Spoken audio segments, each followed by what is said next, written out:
FIFA ലോകകപ്പിൽ സമ്പൂർണ്ണ ജയം ലക്ഷ്യമിട്ട് മുൻ ചാമ്പ്യന്മാരായ ജർമ്മനി നാളെ പുലർച്ചെ 1:30 നടക്കുന്ന മത്സരത്തിൽ ഇക്വഡോറാണ് എതിരാളികൾ. നോക്കൌട്ട് ഉറപ്പിക്കാൻ ഏഷ്യൻ വമ്പനരായ ജപ്പാനും കളത്തിലിറങ്ങും.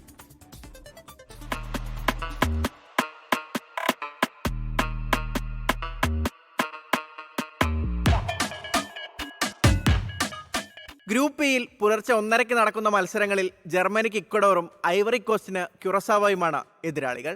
ഗ്രൂപ്പിൽ ജർമ്മനി നോക്കൌട്ട് ഉറപ്പിച്ചു കഴിഞ്ഞു. മുന്നോട്ടു പോകാൻ ഇക്വഡോറിന് ജയിച്ചേ തീരൂ.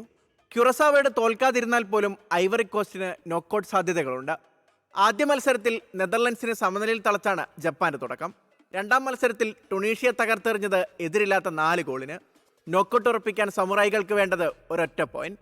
അതായത് അവസാന മത്സരത്തിൽ സ്വീഡനോട് തോൽക്കാതിരുന്നാൽ മാത്രം മതി. മറുവശത്ത് നോക്കൌട്ട് ഉറപ്പിക്കാൻ സ്വീഡന് വിജയിച്ചേ തീരൂ. തോൽവിയോ സമനിലയോ പുറത്തേക്കുള്ള വഴി തുറക്കും. ഗ്രൂപ്പിലെ മറ്റൊരു മത്സരത്തിൽ നെതർലാൻഡ്സ് ടുണീഷ്യയെ നേരിടും. ടുണീഷ്യയെ തോൽപ്പിച്ചാൽ റൊണാൾഡ് കുമാനും സംഘത്തിനും ഗ്രൂപ്പ് ചാമ്പ്യന്മാരായി നോക്കൌട്ട് കളിക്കാം. പുലർച്ചെ 4:30 ഗ്രൂപ്പ് എഫിലെ ഈ 2 മത്സരങ്ങളും. ഗ്രൂപ്പ് ഡിയിൽ നോക്കൌട്ട് ഉറപ്പിച്ച ആതിഥേയരായ അമേരിക്കയ്ക്ക് തുർക്കിയാണ് എതിരാളികൾ. ഗ്രൂപ്പിലെ മറ്റൊരു മത്സരത്തിൽ പരാഗ്വെ ഓസ്ട്രേലിയയെ നേരിടും. ജയിക്കുന്ന ടീമിന് നോക്കൌട്ട് ഉറപ്പായതിനാൽ മത്സരം തീപാറും.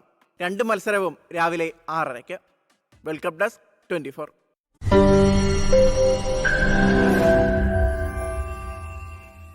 ലോകത്തെവിടെയായാലും ഏത് സമയത്തും 24 വാർത്തകളും ഓഗ്മെന്റഡ് റിയാലിറ്റി പാക്കേജുകളും എക്സ്പ്ലെയിനറുകളും വിശദമായി കാണാൻ ഞങ്ങളുടെ യൂട്യൂബ് ചാനൽ നിങ്ങൾക്ക് സബ്സ്ക്രൈബ് ചെയ്യാം.